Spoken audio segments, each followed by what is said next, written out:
Olá, pessoal! E aí, como vocês estão? Então, até então, a gente trabalhou a classe das palavras, né? Qual é a forma que cada palavra tem. E agora a gente vai ver qual é a função. A gente vai começar a ver qual é a função que elas ocupam. Por que eu estou falando isso? Porque, vamos lá, por exemplo, a gente viu que o substantivo é uma classe que concorda, né? Ela varia, ela pode ir para o masculino, para o feminino, dependendo de como ela se apresenta, o plural é feito de forma diferente. E aí, quem concorda com o substantivo? Artigo, numeral, pronome, né? E tudo isso vai ter uma função, que é o que a gente vai ver a partir de agora. Hoje, bem tranquilo, bem de leve, a gente vai começar a ver a parte do sujeito e predicado, tá?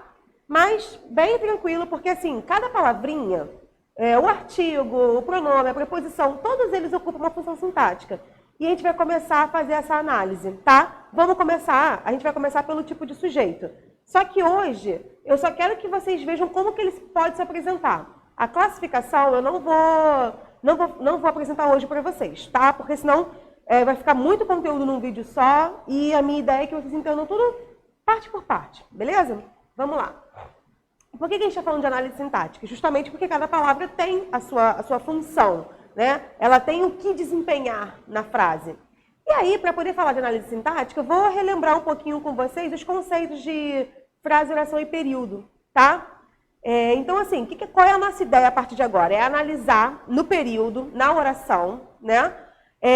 A estrutura que ele apresenta. E aí, por que estrutura? Eu já falei para vocês algumas vezes que no português a gente tem a seguinte ordem: sujeito, verbo e complemento. E essa ordem, ela no português não é fixa. Tem que apresentar esses elementos, mas a ordem deles não é fixa, né? Eu posso começar uma frase com sujeito, posso terminar com sujeito, enfim.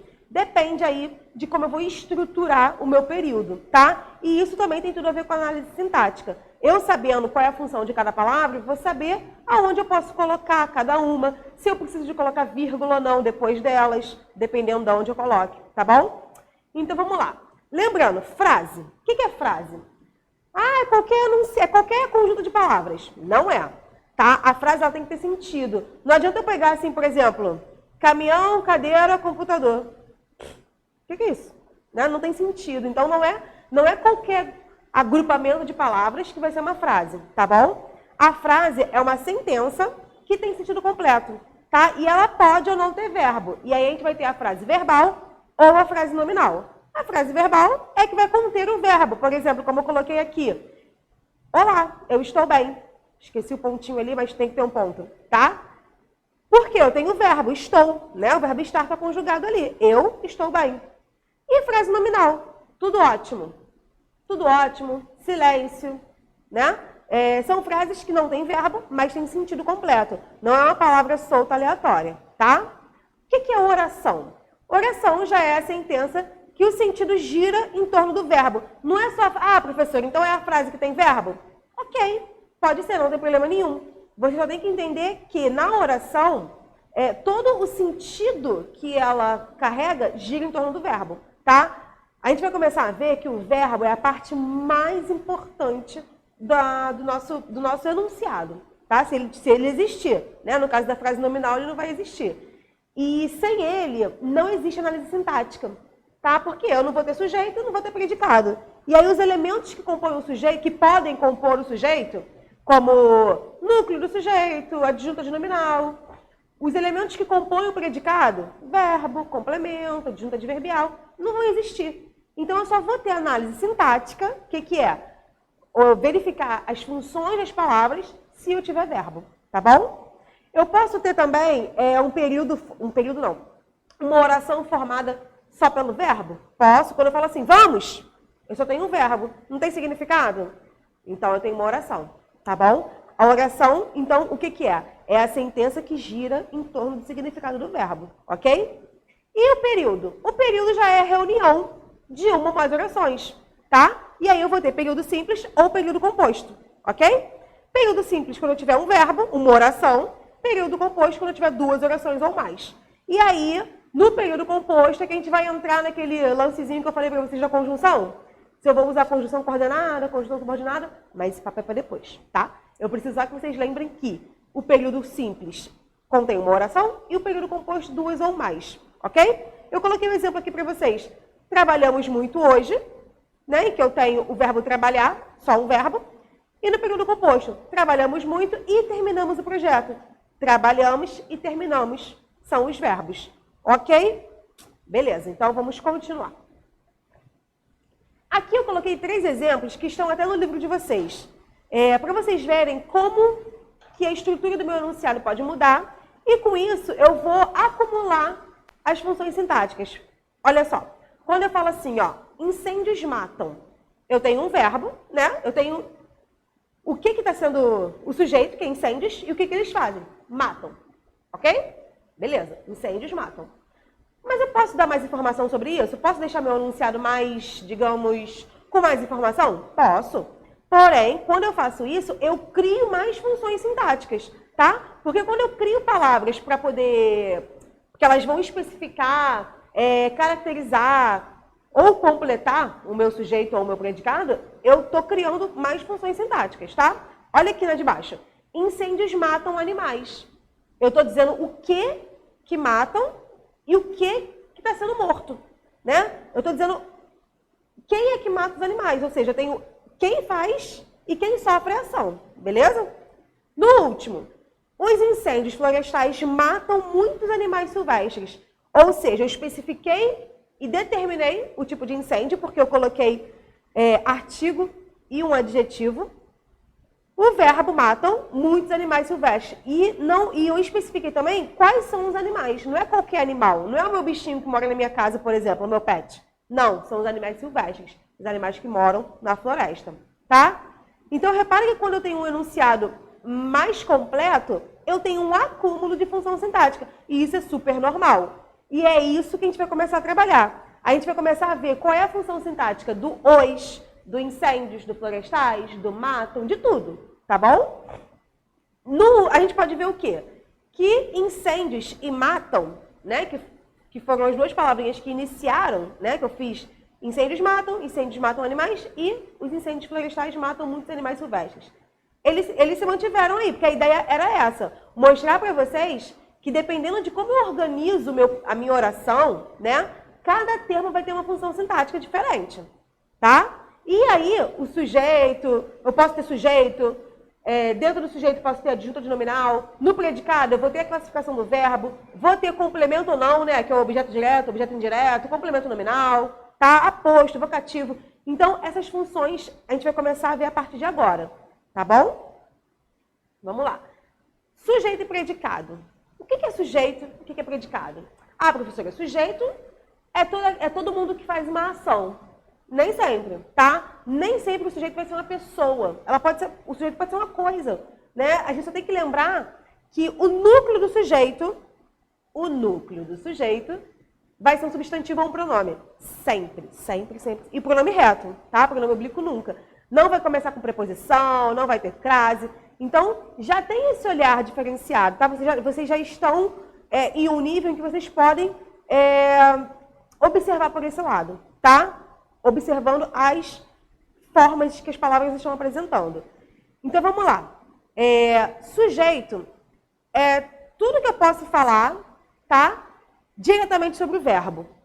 Não é só, professor, então, é quem pratica a ação, não é quem. Eu me preocupo quando vocês falam quem, porque não é só uma pessoa que representa o sujeito, tá? O sujeito da oração, o sujeito da minha oração, ele é o núcleo do sintagma que representa o sujeito. Tá bom? Ele não vai ser uma pessoa necessariamente. Por exemplo, o navio quebrou no porto. O que quebrou no porto? O navio. E nesse caso, ele está sofrendo ou está praticando a ação? Isso daí também é outra questão que a gente vai ver a partir de agora. A posição que o sujeito ocupa vai dizer se ele sofre ou se ele pratica a ação. Tá? E nem sempre o sujeito vai praticar. Às vezes ele sofre a ação. Tudo bem? Então, eu só preciso que vocês lembrem de quê? Que o sujeito se refere à ação que o verbo está expressando, tá? E o predicado? O predicado é o que se fala sobre o sujeito, é o que se diz sobre o sujeito, tá? O verbo, ele faz parte do predicado. quando a gente faz uma separação, eu até sublinhei aqui alguns exemplos, quando a gente faz a separação entre sujeito e predicado, o que a gente pode observar? Em algumas orações, a gente vai ter toda ela selecionada como predicado. Porque dependendo do meu tipo de sujeito, que a gente vai ver a partir de agora, eu vou poder ter essa separação. Por exemplo, ó, quando eu tenho aqui, alguns pequeninos pássaros amarelos pousaram na minha janela. Qual é o sujeito dessa minha oração? Alguns pequeninos pássaros amarelos. Tudo isso é o meu sujeito? Sim. Mas qual é o núcleo? Só pássaros. Tá? Alguns pequeninos e amarelos determinam esses pássaros, né? São adjuntos adnominais. Tudo isso é o meu sujeito, mas é um sujeito simples. E a gente vai ver que existem 5 sujeitos, 5 classificações, tá? Mas eu só quero, por enquanto, que vocês enxerguem que o sujeito ele pode se apresentar de algumas formas. E aí, na próxima aula, eu vou apresentar os tipos de sujeito, tá? Então, repara, aqui, o que está sublinhado, ó, pousaram na minha janela, é o meu predicado, tá? Porque é tudo que eu estou falando sobre o sujeito, alguns pequeninos pássaros amarelos. Eu estou dizendo o que eles fizeram. Pousaram na minha janela. Estudamos para o Enem, eu e meu primo. Ó, repara que o sujeito, eu e meu primo, está no final. Pode? Claro, pode. Se ele estiver sendo apresentado de forma correta, no meio da oração, se precisar de colocar entre vírgulas, no final, no começo, ok. A única coisa que eu não posso fazer é separar o meu sujeito do verbo por vírgula. Isso eu não posso fazer, tá? Eu não poderia colocar vírgula, por exemplo, ali, ó, estudamos para o Enem, vírgula, eu e meu primo. Porque aí poderia parecer que eu e meu primo seria com quem eu estivesse falando. E aí não faria sentido, porque se eu falo eu e esse eu desempenha a função de vocativo, não combina, tá? Fica caracterizado um erro, na verdade, um erro gramatical, tá? E se minha frase fosse só estudamos para o Enem, o meu período, né? O meu período simples. Estudamos para o Enem. Poderia? Poderia. Eu não saberia que seria eu e meu primo, eu saberia que seria eu e mais alguém, porque estudamos, nós estudamos, então quem é nós? Eu e mais alguém, né? Então, se a minha frase terminasse ali, ó, estudamos para o Enem, eu teria como separar sujeito do predicado? Não. Toda essa oração seria o meu predicado, tá bom? E aí eu teria um sujeito oculto, porque eu sei que através da desinência do verbo, estudamos, não pode ser eu estudamos, ele estudamos. Nós estudamos, tá bom? A antiga banda de forró apareceu na TV. Antiga banda de forró, meu sujeito. Apareceu na TV, predicado. Banda vai ser meu núcleo. E aí, o sujeito sempre concorda com o verbo. Por isso que eu coloquei embaixo, ó, antigas bandas de forró apareceram na TV, tá? Para vocês verem que banda ali continua sendo meu núcleo, tá? Eu só passei para o plural para vocês verem que o verbo sempre concorda com o sujeito. Vão ter casos em que isso pode mudar? Sim. Mas aí são casos específicos, são exceções e que são ok pela gramática, tá? Não vai ser um erro, que é o caso do verbo ser, mas isso a gente vai ver para frente. Minha amiga e eu fizemos várias alterações na nossa apresentação. Tem o sujeito aí, amiga e eu, que é o núcleo, são os núcleos, né? Sujeito composto. Minha está determinando. É minha amiga, não é a tua, não é a dela, tá? É a minha amiga. Fizemos, está concordando aí com o sujeito que está no plural também, porque eu tenho 2 núcleos, várias alterações na nossa apresentação, tudo isso é predicado, tá? Então, de início, eu preciso que vocês tenham em mente que o sujeito sempre concorda com o predicado, que ele pode se apresentar de algumas formas no começo ou no final da oração, ele pode praticar ou receber a ação do verbo, tá? Preciso que vocês saibam que sujeito é qualquer sentença que gira em torno do verbo, predicado é o que se fala sobre esse sujeito, tá? E lembrem, ele pode praticar ou receber a ação, tá? Nem sempre ele vai falar, é quem faz a ação. Primeiro que não precisa ser quem, é alguma coisa, alguém, um sintagma, coloca assim, tá? Então, na nossa próxima aula, nós vamos ver os tipos de sujeito. Como eu já falei, são 5, e aí eu vou apresentar cada um para vocês direitinho, tá bom? Por enquanto é isso, a gente se vê na nossa aula online, tá? Um beijo!